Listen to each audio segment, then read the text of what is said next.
The sun rose over Calera Prime with a burning glare that made the red sands glow like liquid fire. Smoke and ash twisted across the horizon, remnants of the night's battle between humans and the Xylarans. The air was thick with heat, dust, and the lingering scent of ozone from plasma weapons. Scattered across the battlefield were the broken shells of vehicles, charred craters, and the bodies of both species. In the distance, jagged spires of rock formed the only landmarks in the endless desert, but they offered no safety from the patrols that still hunted survivors. Sergeant Elias Ward trudged carefully over the sand, scanning for movement. He had been trained to expect anything, to anticipate ambushes, and to trust only his instincts. Today, his instincts screamed that something unusual was happening. His squad had already gone ahead to secure a nearby ridge, leaving him slightly behind. The war had been brutal, but Calera Prime was different. The Xylarans were relentless, and humans, though brave, were often at a disadvantage against the aliens, sheer numbers and speed. Elias paused, shielding his eyes from the blazing sun. Something in the sand caught his attention. At first, he thought it was just a pile of debris, maybe the remains of a Xylaran scout who had been too slow. But as he drew closer, he saw it was alive. The alien lay sprawled, twisted unnaturally, its legs bent at impossible angles. A plasma blast had struck it, leaving it paralyzed. The creature's multifaceted eyes blinked weakly, full of confusion and fear. Its exoskeleton was cracked in several places, and the deep hum of its breathing resonated through the thin air. Elias crouched low, keeping his rifle ready but lowering it enough not to scare the alien further. He could hear the faint hissing of Xylaran patrol drones in the distance, their sensors sweeping the sands. Most of his squad would have left the alien without a second thought. In the Xylaran's culture, the weak were abandoned. They had no mercy for those who could not survive, and by all standard protocol, Elias should have done the same. Leave the enemy, report back, and move on. But something inside him refused to follow protocol, something human. Maybe it was the way the alien's eyes reflected fear. Not anger, not hatred, just pure survival instinct. Maybe it was the thought of his younger sister waiting on Earth and the image of her helpless, abandoned, and in pain. Whatever it was, Elias knew he could not leave it to die. "Sergeant Ward, what are you doing?" A voice called from the ridge. It was Private Marlowe, his squadmate. "We have orders to regroup. Leave it. Move fast." Elias glanced up, meeting Marlowe's anxious eyes. "I can't," he said simply. His voice carried the weight of determination. "It's alive. It needs help." Marlowe's face twisted in disbelief. "Are you insane? That's an enemy. We're not here to play doctor." Elias ignored him. He bent down, testing the alien's strength. It shivered, a faint telepathic pulse brushing against his mind, something like a whisper of thought. Elias couldn't understand it yet, but he could feel it. Fear, confusion, maybe even recognition that he was a protector, not a predator. Carefully, he hoisted the alien onto his shoulders. Its weight was considerable, but not unbearable. The real challenge was keeping balance over the uneven terrain while staying hidden from Xylaran patrols. The sand shifted beneath his boots, each step an effort against both gravity and exhaustion. Sweat ran down his forehead, stinging his eyes, but he kept moving. Behind him, Marlowe called again, shouting warnings, but Elias paid no attention. He was guided by instinct, by that raw human impulse to protect life, even when that life belonged to an enemy. Hours passed, or maybe only minutes. Time felt strange under the red sun. Elias finally reached the ruins of an old human colony, half buried under decades of sandstorms. Crumbling walls and rusted metal offered some cover from the sky, and he placed the alien gently inside a collapsed building. The creature lay still, its breathing shallow, but alive. Elias knelt beside it, removing a medkit from his pack. He had been trained for battlefield emergencies, but never for healing an alien. Still, he worked carefully, cleaning wounds and applying bandages. The alien trembled, weak but responsive. It tried to speak, but the sounds were nothing like human language. Elias focused on its eyes, the only thing that seemed to communicate clearly. He spoke softly. "I'm not going to hurt you. You're safe here. Just hold on." For a moment there was only silence, broken by the distant hum of patrol drones and the soft hiss of wind through the broken walls. Then something extraordinary happened. A faint pulse, like a thought, touched Elias' mind. Not words exactly, but a feeling, fear, confusion. And something else, recognition. The alien understood him somehow. He didn't know how, but the connection was undeniable. Elias sat back, exhausted, and studied the creature. Its body was alien, its limbs long and sharp, but its intelligence was clear. He had faced enemies before who were cunning, ruthless, even brilliant in battle, but this was different. This was a mind that could reason, could feel, could perhaps even change. A sudden noise snapped him out of his thoughts. Footsteps, careful and deliberate, approached the building. Elias' heart raced. He grabbed his rifle but paused when he saw the source. Another Xylaran scout, wounded but moving cautiously, had entered the ruins. Its gaze fell on the paralyzed alien on the ground. Elias raised his rifle, ready to defend, but he noticed something in the other scout's posture. Hesitation, fear, recognition. The scout had not come to attack, it had come to see. The two aliens stared at each other, and for a moment, Elias felt the weight of history pressing down on him. Centuries of war, hatred, and misunderstanding. Yet here they were, two beings, one human and one Xylaran, caught in a moment that transcended conflict. Then unexpectedly, the second alien retreated, its movements slow and uncertain. Elias lowered his rifle, unsure if he should pursue or trust it. The choice didn't matter. He had already decided. He would save the paralyzed alien, no matter what anyone else thought. That night, under the cold red sky, Elias kept watch over the alien. He made a crude bed of sand and cloth, offering water from his canteen. The alien's breathing stabilized, and faint movements indicated life. Elias named it Sivrik, though he knew the alien didn't understand. Names, after all, were human constructs, yet saying it felt right, as if acknowledging its individuality could help it survive. As the hours passed, Elias reflected on his choice. Command would never approve. His squad would question his judgment. But the thought of leaving a sentient being to die, that thought was impossible to accept. Humans survived because of their compassion, their stubbornness, their unwillingness to give up on life. That was their strength, their uniqueness. And perhaps in saving Sivrik, Elias was showing the universe exactly why humanity could never be underestimated. The desert night was still, but filled with tension. Patrols moved like shadows across the dunes, searching for any sign of life. Elias kept a low profile, using the ruins as cover. He watched the stars emerge, brilliant against the blackness of space. For a moment, the war seemed distant, irrelevant. Here, in this quiet, fragile moment, life had meaning. Sivrik's eyes opened slightly, reflecting the faint starlight. Elias held out his hand. The alien reached toward him, its movements slow and deliberate, touching him lightly. That single gesture carried trust, understanding, and a bond that transcended species. Elias felt a surge of hope. If even one enemy could recognize humanity's compassion, perhaps the tide of war could shift, not through weapons, but through choice, courage, and empathy. By dawn, the ruins were quiet. Elias had kept watch all night, and Sivrik had survived. He knew that the real challenge had only begun. Saving an alien in the middle of enemy territory was one thing, but keeping it alive, protecting it, and helping it understand humanity, that would require courage, creativity, and a willingness to defy every expectation. Elias smiled faintly, feeling the weight of responsibility. He wasn't just a soldier now, he was a guardian, a bridge between two worlds. And as Sivrik stirred, weak but alive, Elias understood something essential. Sometimes the most heroic act was not in defeating the enemy, but in saving them. He stood, scanning the horizon, ready to face whatever came next. The war was far from over, but for the first time he felt a small spark of hope. Humans had survived countless battles, adapted to impossible odds, and risen above challenges no one else could endure. Now that same spirit would guide him, and perhaps change the course of the war itself. For Elias Ward, the sun rising over Calera Prime was not just the beginning of a new day. It was the dawn of a decision that would echo across species, time, and the stars themselves. And in that decision, the unthinkable had already begun. By mid-morning, the sun scorched the desert with relentless intensity. The ruins of the human colony offered some shelter, but not much.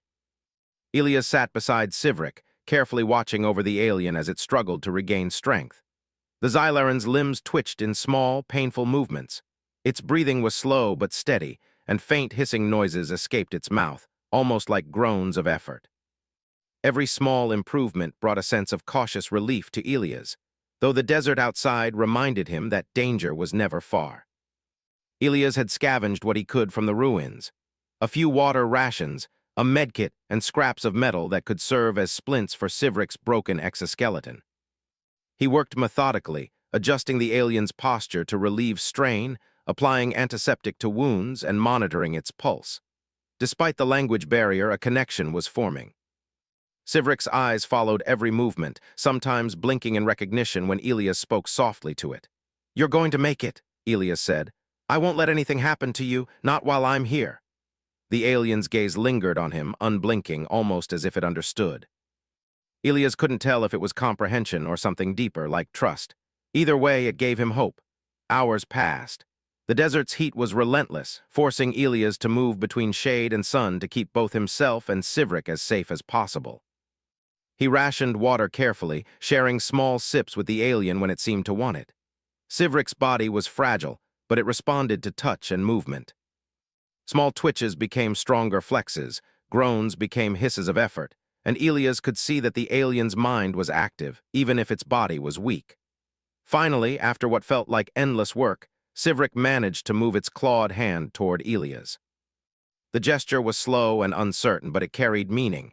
Elias extended his hand in return. For a moment, the two of them connected. No words were needed. The gesture was a silent promise. Elias had saved it once, and he would continue to protect it, even if no one else understood. Night approached, and with it, a new danger.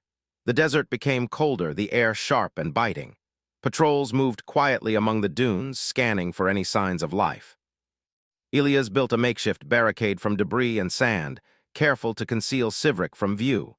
He also rigged small tripwires, a warning system in case anyone approached. For the first time in days, he allowed himself a moment of rest, sitting against a wall as Sivrik lay nearby, breathing more steadily. As darkness fell, a faint pulse echoed in Elias' mind. It was subtle at first, like a ripple across water, but unmistakable. Sivrik was reaching out, attempting communication. Elias focused, instinctively opening his mind to the alien's thought patterns.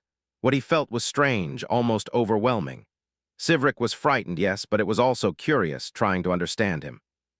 The pulse of thought was primitive, but the intent was clear, trust and recognition. "You can trust me," Elias whispered, unsure if the alien would sense the words. "I'm not going to hurt you." Sivrik's pulse shifted slightly, almost like a nod. Elias allowed himself a faint smile. It was remarkable. Here, in the middle of a war, two beings from completely different worlds were forming a bond. A fragile bond, yes, but a bond nonetheless. Over the next few days, Elias' routine became a careful balance of survival and healing. He scavenged for food and water, avoided patrols, and tended to Sivrik's wounds. The alien's body slowly regained some mobility, though its legs remained weak and unsteady. Its eyes, however, were bright with intelligence. Elias noticed subtle changes. It began to anticipate his movements, tilt its head in curiosity, and even react to his tone of voice. One evening, as the red sun sank behind jagged rock spires, Sivrik produced a faint sound that was almost like a whisper. Elias paused, listening carefully. Then, almost instinctively, he reached out and touched the alien's arm. A wave of understanding washed over him. Sivrik was trying to convey something, warning perhaps, or a question. Elias realized that this creature, though once a feared enemy, had a mind capable of thought, planning, and reasoning. It was a revelation. Humans had always assumed that the Xylarans were ruthless and singularly focused on conquest. But here was one, paralyzed and abandoned by its own kind, showing curiosity, awareness, and the capacity to understand another species. Elias felt a surge of respect. If this was the true nature of the Xylarans, then perhaps there was more to them than blind aggression. The nights were long, and sleep came in short bursts. Elias remained vigilant, knowing that danger lurked even in the ruins. He had seen too many human soldiers die for lack of caution. Yet, despite the constant threat, he felt a strange sense of purpose. He was no longer just a soldier following orders. He was a guardian, a protector, and perhaps a teacher for this alien being. Sivrik's recovery was slow but steady. By the 5th day, it could lift its head, follow Elias with its gaze, and respond to gentle touches. Elias began to experiment with basic communication. He pointed to objects, repeated simple sounds, and observed reactions. The alien responded in kind, creating a crude form of dialogue. Not words exactly, but a system of recognition and understanding. "You understand me?" Elias asked one evening, pointing to a water container. Sivrik tapped it with its claw, then looked at him.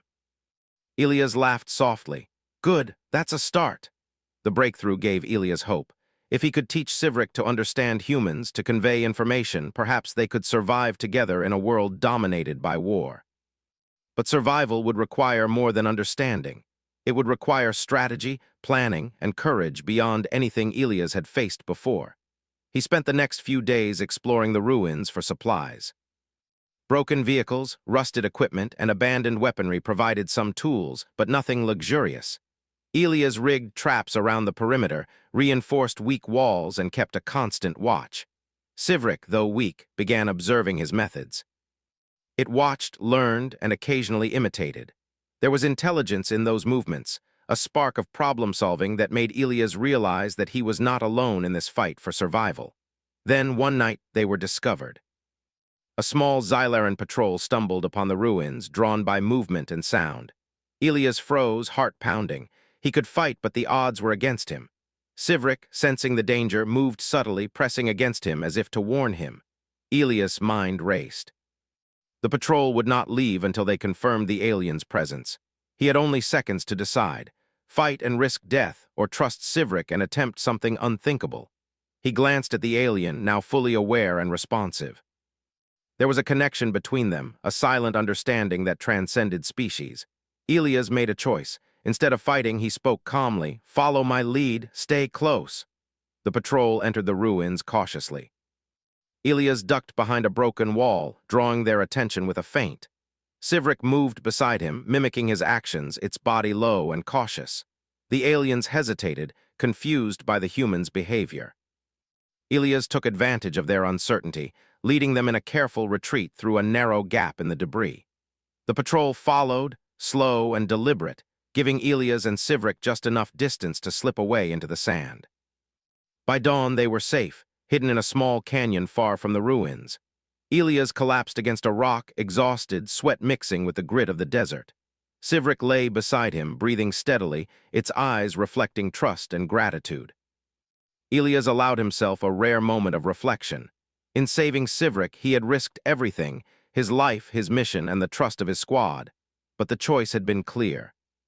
Humans survived because they could choose, because they could act on empathy, courage, and moral instinct. And in saving an alien once abandoned by its own kind, Elias had proven that humanity's strength was not only in weapons or numbers, but in the choices they made. Over the next few days, the bond between human and alien grew. Sivrik began to anticipate Elias' movements, communicate with subtle gestures, and even respond to basic commands. The alien's mind was sharp, adaptive, and increasingly aware of its surroundings. Elias found himself teaching Sivrik not just survival skills, but also lessons in observation, patience, and strategy. One afternoon, as they rested in the shade of a jagged outcrop, Sivrik emitted a series of pulses, a kind of mental vibration that Elias could sense with growing clarity. He focused, interpreting the signals. The alien was not just learning, it was analyzing. It was curious about humans, about their behavior, their choices, and perhaps even their morality. Elias realized that this was more than survival. This was the beginning of understanding. For the first time, Elias allowed himself to hope. If Sivrik could learn to trust humans, to communicate and cooperate, perhaps they could change the course of the war. The Xylarans were powerful, yes, but rigid, predictable, and divided by their own hierarchy. Humans were unpredictable, resourceful, and compassionate in ways that no alien calculation could anticipate. And if Elias could guide Sivrik, perhaps this unlikely partnership could become something greater, a bridge between species, a spark of hope in a galaxy defined by conflict. Night fell again, cold and quiet. Elias kept watch while Sivrik rested, occasionally twitching, occasionally reaching out.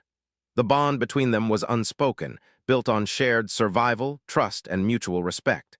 The human had saved the alien, yes, but the alien had already begun to change him as well. Elias felt a connection that was stronger than fear, stronger than duty, stronger than the war itself. Somewhere far beyond the desert, the Xylaran command structure would notice a missing soldier, a paralyzed alien abandoned by its own kind. Elias knew this, and he knew that sooner or later someone would come searching.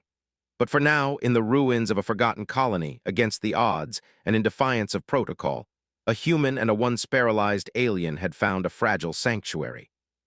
Elias closed his eyes for a few moments, allowing himself the briefest rest. Sivrik lay beside him, breathing steadily. Tomorrow would bring new challenges, new dangers, and new opportunities. But for now, they had survived. They had begun to understand each other. And in the desert of Kalara Prime, amidst the chaos of war, a small, extraordinary spark had been lit, one that could change everything. The desert winds carried whispers of danger. Elias and Sivrik had survived the initial chaos, but the war was far from over. Kalara Prime was a planet ruled by extremes, blazing days, freezing nights, and endless stretches of sand that hid both predators and patrols. They had found temporary safety in a narrow canyon, but Elias knew it wouldn't last. The Xylaran command would eventually notice a missing scout, and when they did, their search would be relentless. Sivrik had grown stronger over the past days. Its limbs could support its weight, and its movements were no longer jerky or uncertain. But the alien was still cautious, watching Elias carefully, trying to understand this strange human who had risked everything to save it. There was intelligence in Sivrik's gaze, an awareness that went beyond survival. Elias found himself speaking more and more to it, sometimes out loud, sometimes in silence, waiting for the faint pulses of thought that had become their form of communication.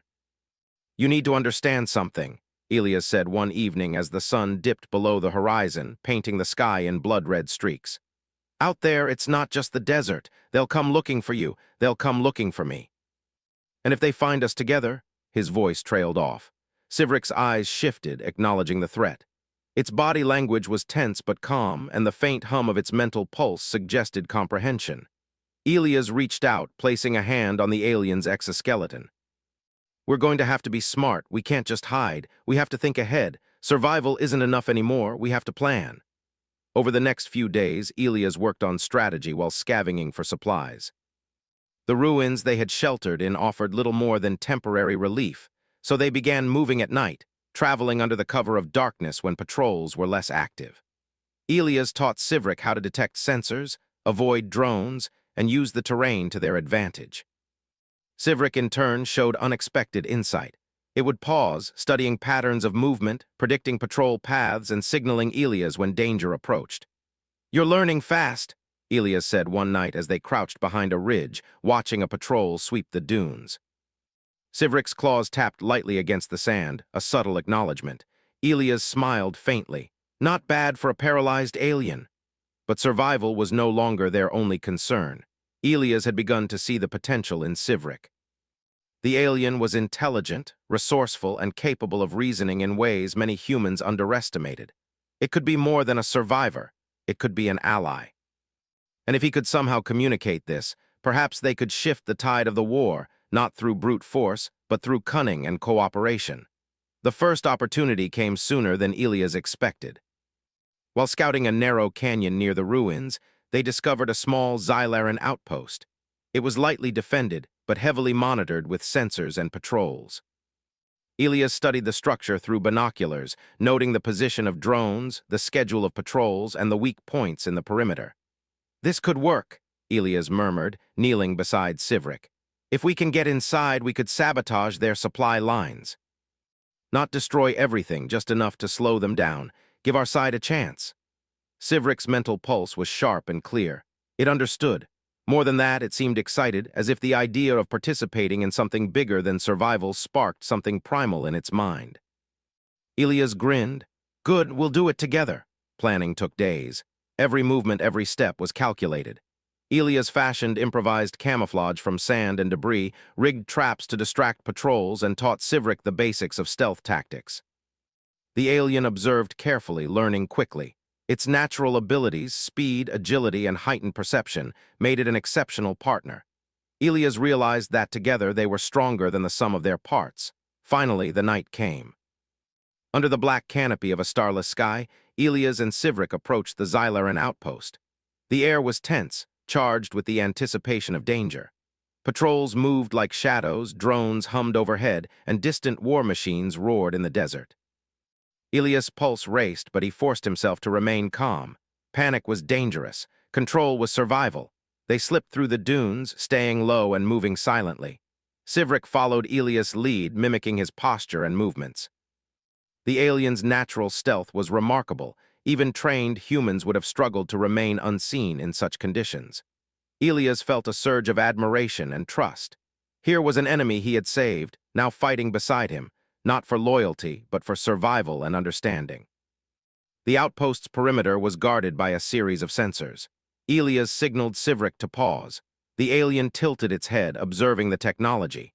After a brief moment, Sivrik extended a claw, delicately tapping the sensors. They flickered, momentarily disrupted. Elias smiled. Good work, the alien had improvised, adapting to the environment in a way that even he hadn't anticipated. Inside the outpost, the chaos of war continued. The corridors were empty, but the faint hum of machinery suggested activity. Elias and Sivrik moved quickly, placing small charges near supply crates, careful not to trigger alarms prematurely.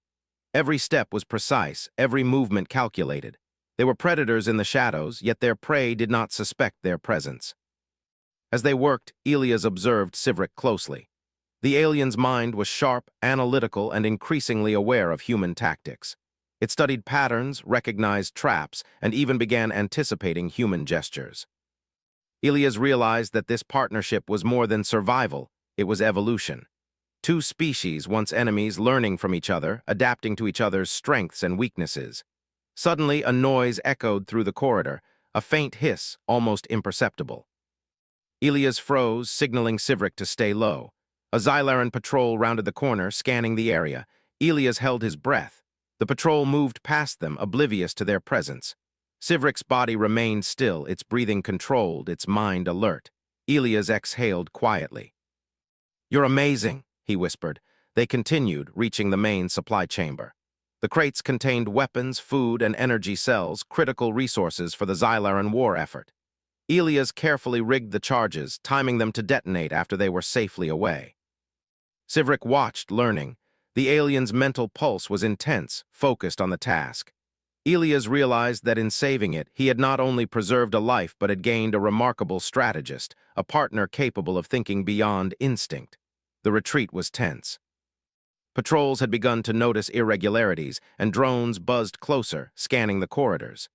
Elias and Sivrik moved in silence, avoiding detection, improvising as new obstacles appeared.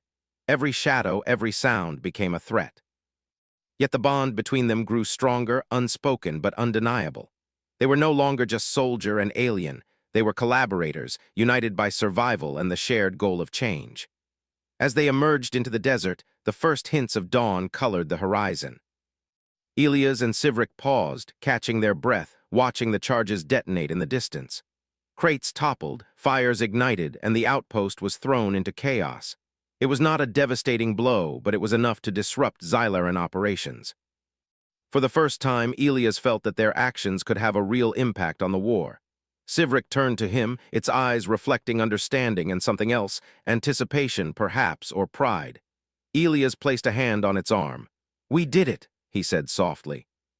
Together, the alien emitted a low hum, a sound of agreement, a gesture of connection that went beyond words. The success of the mission brought new confidence. Elias began to see the possibilities of their partnership. If Sivrik could communicate with other Xylarans, perhaps they could influence more of them, challenging the rigid hierarchy that valued strength above all else. The war was far from over, but the seeds of change had been planted. Over the next several days, they continued their pattern of survival, reconnaissance, and sabotage. Every mission strengthened their bond and improved their tactics. Sivrik learned quickly, sometimes suggesting strategies that Elias had not considered. The alien's unique perspective allowed them to anticipate enemy behavior, avoid traps, and exploit weaknesses. Elias began to think bigger. If Sivrik could reach other Xylarans, perhaps the rigid, brutal command structure could be challenged from within. Perhaps there were others like Sivrik, aliens who questioned the cruelty of abandoning the weak, who were capable of understanding and empathy. One evening, as they rested in a hidden canyon, Elias spoke quietly. "You have a choice now, Sivrik. You can stay hidden, survive on your own, or you can help me change things. You can help save lives, human and Xylaran alike." The alien's eyes locked onto his. and for the first time, Elias felt a flicker of hope that transcended the immediate threat of war. The bond between them had grown into trust, and trust was a powerful weapon. Elias realized that survival was only the beginning. With Sivrik by his side, they could influence more than the desert sands of Kalara Prime. They could influence the future of the war itself. And as night fell over the jagged cliffs, Elias knew one truth. Humanity's strength was not only in courage, ingenuity, or weapons. It was in the ability to act against expectation, to choose empathy over indifference, and to risk everything for a life others had abandoned. And now that strength was mirrored in an alien who had once been left to die, an ally born from compassion and defiance. For the first time, Elias felt that the war was no longer just a battle for survival. It was a battle for understanding, for change, for something greater than fear and hatred. And with Sivrik by his side, he was ready to fight that battle, one calculated risk at a time. The desert was quiet now, but the horizon promised storms, both literal and metaphorical. Elias and Sivrik would face them together, learning, adapting, and shaping the future in ways no one could predict.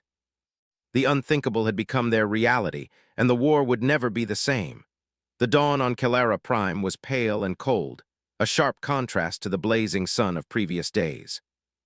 The desert winds had calmed, leaving only the distant roar of the war machines that still churned across the dunes. Elias and Sivrik crouched on a rocky outcrop, observing the Xylaran command station that loomed like a fortress in the distance. It was massive, a hive of metal and energy, bristling with weapons and guarded by both drones and patrols. The structure symbolized the cruelty and rigid hierarchy that had abandoned Sivrik to die. Today, they would confront it. Elias' mind raced with calculations. The Xylarans were strong, disciplined, and merciless, but they were predictable. They valued strength above all, and any deviation from their rigid rules was treated as weakness. That weakness could be exploited. And with Sivrik by his side, he had an advantage that no human army could match, a mind that understood their thought patterns, their fears, and their hierarchy. Sivrik's claws tapped lightly against the rock, a rhythm of anticipation and focus. Elias looked at the alien, feeling the weight of their shared journey. From paralyzed prey to strategic partner, Sivrik had grown stronger every day, learning not just survival but tactics, patience, and trust. They were ready together. "We go in quietly," Elias whispered, voice steady despite the tension. "We disrupt, sabotage, and then confront the High Commander. No unnecessary risk. Stick to the plan." Sivrik responded with a low hum, almost like agreement. Its multifaceted eyes glinted with intelligence, understanding, and something Elias could not name, perhaps hope. They moved under the cover of a narrow canyon, weaving between jagged rocks and shadowed dunes. Drones buzzed overhead, their sensors sweeping for heat signatures and movement, but Elias and Sivrik were careful, staying low, moving silently. The aliens' natural abilities made it almost invisible to technology designed to detect life, and Elias used that to their advantage. The first challenge came at the perimeter. Xylaran patrols were stationed along narrow bridges of metal and rock, monitoring entry points. Elias signaled Sivrik to halt. The alien crouched beside him, blending almost seamlessly with the shadows. Elias reached into his pack, pulling out a small device. A signal jammer scavenged from the ruins. He placed it carefully, disrupting drone communication for just enough time. Sivrik mirrored his movements, covering the device as it activated. The patrols hesitated, confused by the sudden lack of sensor feedback. Elias seized the moment, leading Sivrik across the open ground in short, precise bursts. Every step, every breath was measured. The alien moved fluidly, almost like it had been trained for this life, though it had learned everything in just a few days. Elias marveled at the efficiency and coordination, a human and alien moving as one. Inside the outer corridors, chaos was minimal but dangerous. The station was less guarded than expected, but the narrow hallways amplified sound. Elias and Sivrik moved carefully, slipping past sentries and avoiding security drones. Sivrik's instincts were invaluable. It could sense danger, detect vibrations, and anticipate patrol movements. Elias followed, trusting the alien's guidance as much as his own instincts. They reached the central supply chamber first. Crates of energy cells, plasma weapons, and ration packs were stacked high. Elias quickly set small charges to disrupt operations without causing catastrophic destruction. His goal was to cripple, not annihilate. Sivrik assisted, signaling when patrols were near, adjusting timing and watching the exits. The charges were set, and the chamber erupted in controlled explosions, throwing patrols into disarray. Alarms blared, but Elias and Sivrik were already moving, using the chaos as cover. Their plan had worked. The command station was in turmoil, and the humans and sympathetic Xylarans outside would gain precious time. Now came the final, most dangerous part, confronting the High Commander. The Xylaran leader was a massive, imposing figure, revered and feared for its ruthlessness. Its presence dominated the command chamber, a symbol of the hierarchy that had left Sivrik to die. Elias and Sivrik approached through a narrow vent, unseen by the distracted guards. As they entered the chamber, the High Commander turned. Its eyes, sharp and calculating, focused immediately on the two intruders. Elias raised his hands in a gesture of calm, while Sivrik stepped forward unafraid. The room fell silent, tension thick like molten metal. "You saved the weak," the High Commander hissed, its voice resonant and full of disbelief. "You are human, you interfere with natural order." Elias held his gaze steady. "Compassion is not weakness. You abandoned an intelligent life because it was injured. That choice defines you, not us. Strength is not measured by cruelty, but by what you protect." Sivrik stepped closer, its presence commanding. The alien's pulse, a form of telepathic energy, pressed against the High Commander's mind. The Xylaran recoiled, unprepared for this kind of connection. Sivrik communicated the truth of its experience: fear, abandonment, the will to survive, and the trust it had placed in a human. The High Commander's rigid mental framework wavered. "You value weakness?" it spat, struggling to understand. "This creature trusts you?" "Yes," Elias said, "and that trust is stronger than any weapon you possess. Look at what I've done to save one life, and imagine what we could accomplish if you acted with reason, not cruelty." The chamber was silent. Guards shifted uneasily, sensing the tension between the human and the alien. The High Commander's authority was built on fear, but now that fear wavered. Elias saw the hesitation, the conflict in its stance. Sivrik's pulse intensified, transmitting not just emotion but logic. Cooperation over annihilation, empathy over tyranny, change over stagnation. For a long moment, nothing happened. Then the High Commander's massive exoskeleton trembled slightly. It had no choice but to acknowledge the reality before it.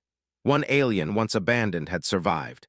That alien had chosen loyalty over revenge, strategy over instinct, and it had not done so alone.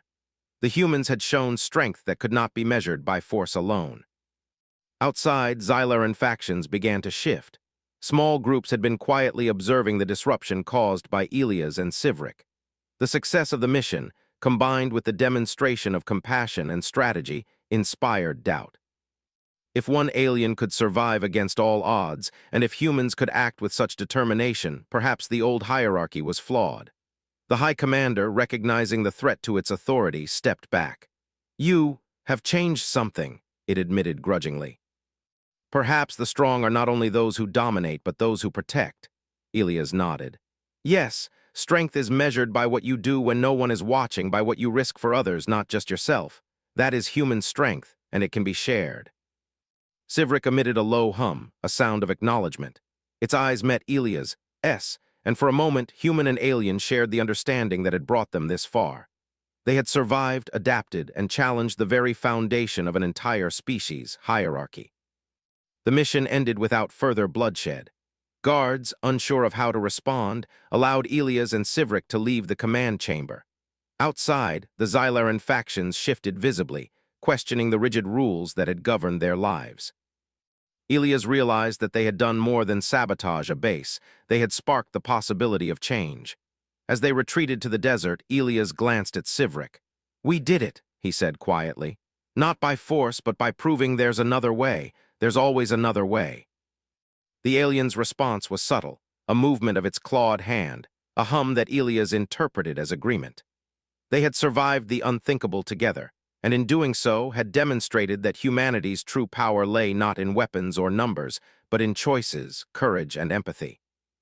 The desert stretched endlessly before them, red sands glowing faintly in the fading light. Elias and Sivrik walked side by side, their steps careful but confident. They were an unlikely pair, human and alien, former enemies turned partners. But together they were proof that the universe could change, not through domination, but through understanding. In the distance, the fires of the disrupted command station glowed. The Xylaran war machine would continue, but its rigidity had been challenged. Small cracks had appeared in the foundation of fear and obedience that had ruled for centuries. Elias knew the road ahead would be dangerous. The High Commander would rebuild, perhaps even retaliate. But now there was hope, hope born from an unthinkable act, hope carried by a human soldier and a once paralyzed alien who had chosen trust over survival alone. Night fell completely over Kalara Prime. The winds carried a strange calm, as if the desert itself recognized the significance of what had happened. Elias and Sivrik set up a temporary camp in a sheltered canyon, the alien finally resting fully for the first time. Elias kept watch, as always, but now with a sense of purpose beyond mere survival.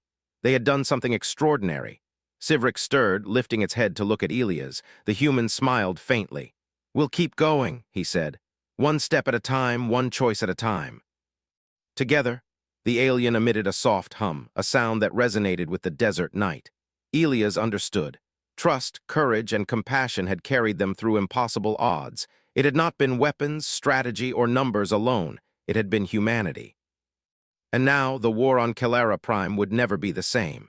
Together, human and alien moved forward, a symbol of hope in a galaxy defined by conflict. The unthinkable had been achieved, not through domination or destruction, but through understanding and moral courage. Elias knew that the story of one human soldier and a once paralyzed alien would ripple across the sands, across factions, and perhaps, one day, across worlds. The sun would rise again, as it always did, but the world Elias and Sivrik walked through was changed. The war continued, yes, but a new chapter had begun, one where compassion could coexist with strength, and where the unthinkable act of saving a single life could redefine the fate of many. Elias lay back against a rock, gazing at the stars. Sivrik rested nearby, its pulse steady, its mind sharp. Tomorrow would bring more challenges, more dangers, but they would face them together. The journey was far from over, but for the first time, Elias felt something deeper than survival: hope. Hope that humanity's best qualities, empathy, courage, and determination, could shine even in the darkest reaches of space. Hope that one human's unthinkable act could inspire change. And hope that an alien, once abandoned and paralyzed, could rise not just to survive, but to become a force for understanding, bridging the divide between worlds. As the night deepened, Elias and Sivrik remained vigilant but unafraid.